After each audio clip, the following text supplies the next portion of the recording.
Assalamualaikum warahmatullahi wabarakatuh. Perkenalkan, nama saya Mutiara Sylvia Rahayu, NIM A2101884. Di sini saya akan menampilkan video praktik microtitting saya. Selamat menonton. Assalamualaikum warahmatullahi wabarakatuh. Waalaikumsalam warahmatullahi wabarakatuh. Selamat siang anak-anak. Selamat siang, Bu. Apa kabar kalian hari ini? Alhamdulillah baik, Bu. Alhamdulillah. Pada hari ini kita akan membahas dana kas kecil. Sebelum kita memulai pelajaran, lebih baik kita berdoa dulu bersama-sama. Doa akan dipimpin oleh Fajri. Baiklah semuanya, sebelum memulai pelajaran pada hari ini, ada baiknya kita memulai hari ini dengan sebuah doa. Doa menurut agama dan kepercayaan masing-masing. Berdoa dimulai.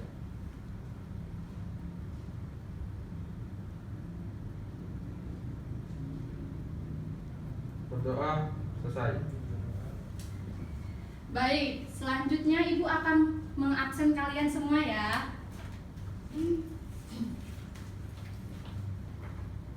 Hani, Hadir, Bu. Beatrix, Hadir, Bu. Meli, Hadir, Bu. Fadri. Baik.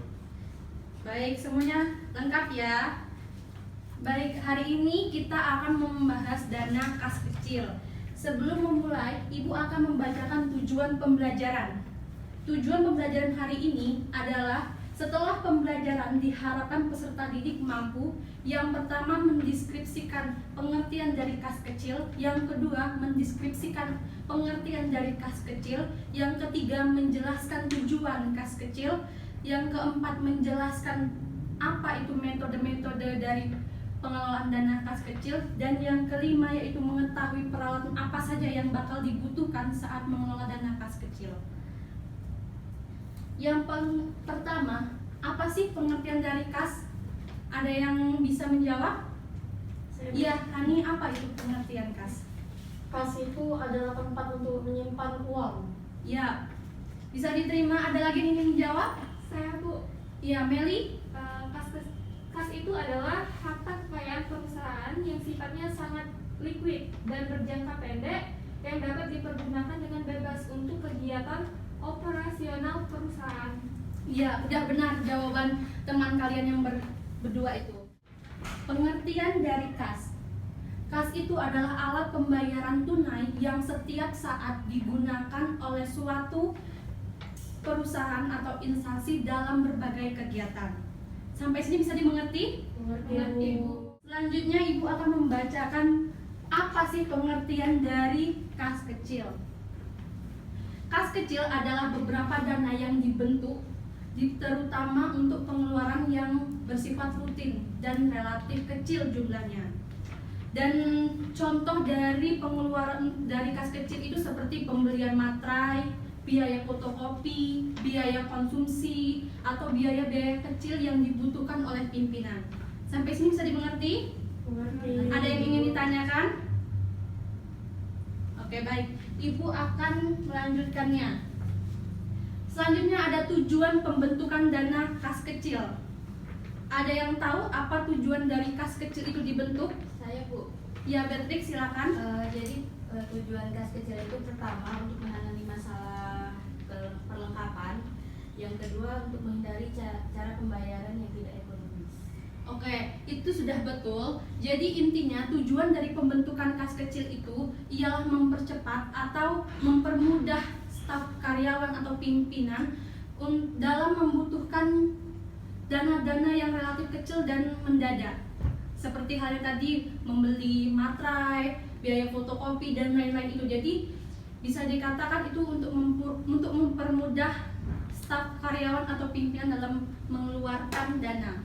Sampai sini bisa dimengerti? Ya. Mengerti, Bu. Oke, anak-anak, selanjutnya itu adalah metode pengelolaan dana kas kecil. Metodenya itu ada dua, metode tetap dan metode berubah-ubah. Di sini kalau membaca pengertiannya, metode tetap itu adalah metode pembukuan kas kecil di mana rekening kas kecil jumlahnya selalu tetap.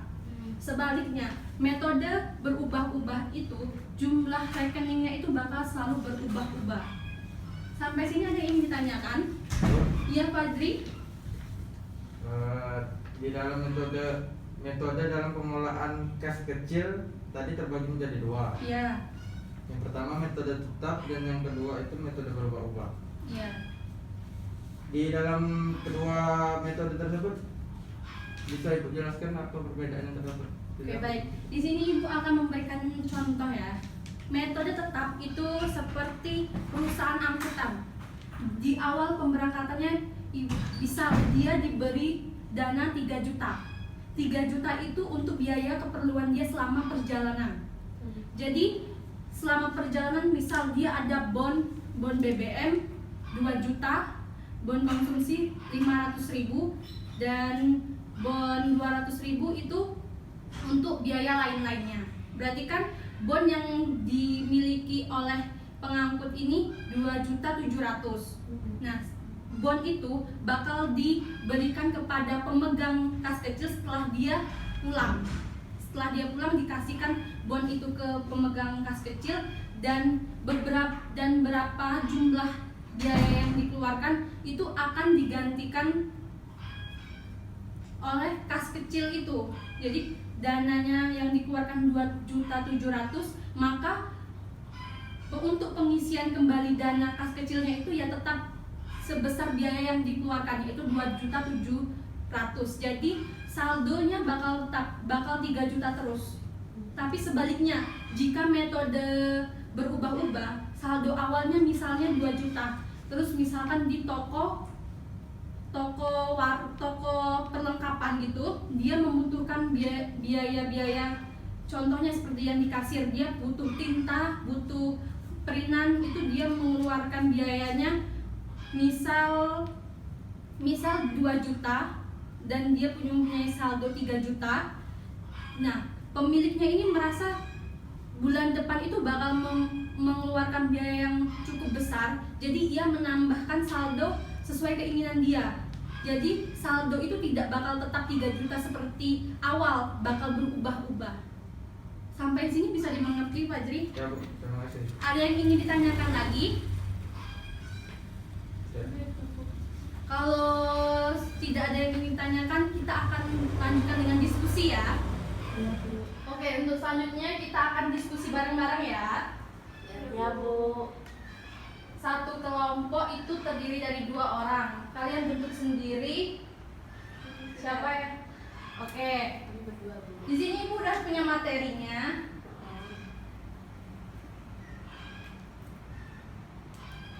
Nih, ada 2. Perwakilan yang ketua saling sweet. Oke, sweet. Untuk bacakan 3 kali. 3 kali. Fadri yang menang. Tiga kali, Kali, Bu. Bu. Oke, 3 kali deh. Sama.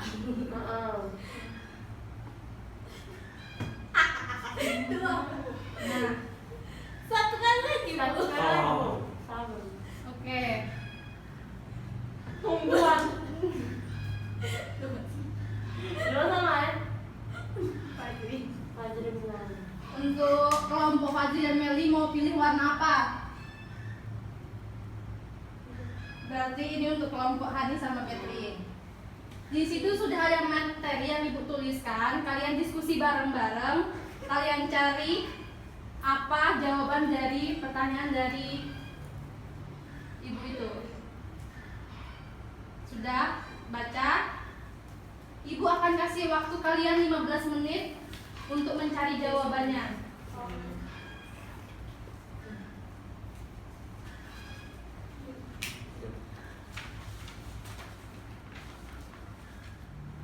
Bu, Iya? boleh melihat dari internet tidak? Boleh, boleh kalian boleh cari di internet untuk pembahasan yang lebih banyak ya.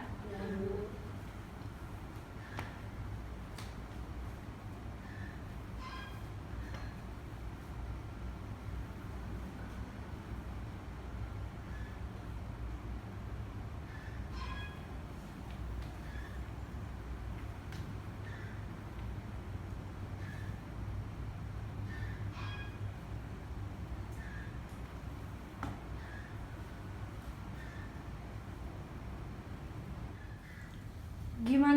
untuk kelompok Patrick dan Hani ada kesulitan?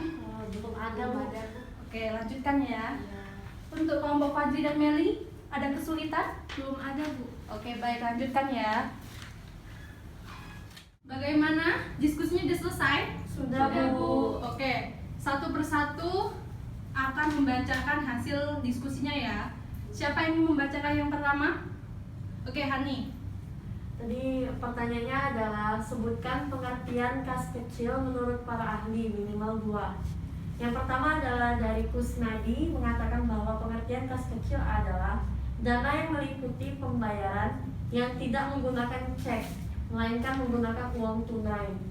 Dan yang kedua adalah Henry Simamora mengatakan bahwa kas kecil adalah dana kas yang dipakai untuk membayar pengeluaran-pengeluaran yang nilainya relatif kecil. Oke, baik. Kelompok Fadli dan Meli ada yang ingin ditanyakan? Tidak ada, Bu. Oke, baik. Untuk selanjutnya akan dibacakan oleh siapa? Saya, Bu. Kepada Meli, Bu, silakan. Jadi pertanyaannya, sebutkan peralatan yang dibutuhkan dana kas kecil. Itu yang pertama ada formulir permintaan pengisian kembali kas kecil. Yang kedua, formulir permintaan pengeluaran kas kecil. Ketiga, jurnal pengeluaran kas kecil. Nah, selanjutnya buku jurnal kas kecil dan buku laporan penggunaan dana kas kecil.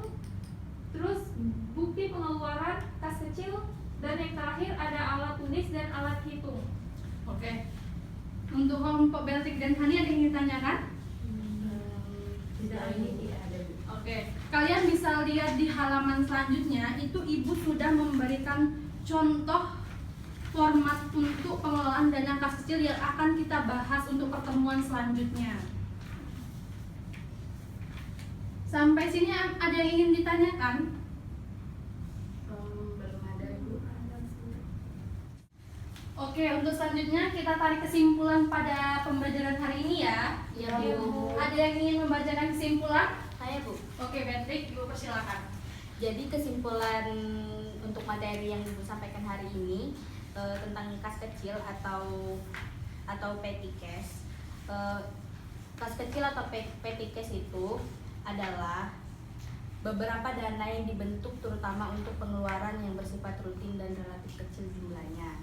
Nah, kas kecil itu digunakan untuk mendanai pengeluaran-pengeluaran pinjaman yang jumlahnya relatif kecil seperti dana entertain klien atau rekan kerja pimpinan, dana konsumsi untuk kepentingan rapat, dan lain sebagainya. Nah, maksud diadakannya kas kecil ini agar kesekretariatan tidak perlu meminta dana ke bagian keuangan setiap kali ingin meminta dana yang diperlukan. Nah, karena umumnya perusahaan akan sering mengeluarkan dana yang relatif kecil untuk berbagai kepentingan, misalkan fotokopi kertas-kertas atau file-file, terus membeli materai dan untuk biaya konsumsi dan lain-lainnya. Lalu ada juga metode pengelolaan kas kecil. Metodenya ini ada dua. Yang pertama itu metode tetap atau impress fund system, yaitu metode pembukuan kas kecil di mana rekening kas jumlahnya selalu tetap. Lalu yang kedua itu metode berubah-ubah atau fluctuating fund system, yaitu suatu metode pengisian dan pengendalian kas kecil di mana jumlah kas kecil akan selalu berubah-ubah atau sesuai dengan kebutuhan. Nah, kalau kas kecil ini ada 3 ahli yang memberikan pendapatnya mengenai pengertian dari kas kecil. Yang pertama itu ada Kusnadi, yang kedua ada Henry Simamora, dan yang ketiga itu ada Weigan. Terima kasih. Terima kasih untuk Patrick. Jadi intinya kas kecil itu dibentuk untuk mempermudah kas besar, karena kas itu dalam perusahaan itu sangat kompleks. Jadi suatu perusahaan perlu membentuk kas kecil untuk mempermudah kegiatan-kegiatan yang memerlukan dana relatif kecil ataupun mendadak. Sekian pembelajaran pada siang hari ini. Semoga ilmu yang kita pelajari hari ini bermanfaat buat kita semua. Amin. Walaupun kita belajar di rumah, tapi kalian harus tetap semangat ya. Iya, Bu. Itu saja yang mungkin Ibu bisa sampaikan. Kurang lebihnya Ibu mohon maaf. Sekian. Sekian, terima kasih. Wassalamualaikum warahmatullahi wabarakatuh. Waalaikumsalam warahmatullahi wabarakatuh. Tepuk tangan untuk kalian semua.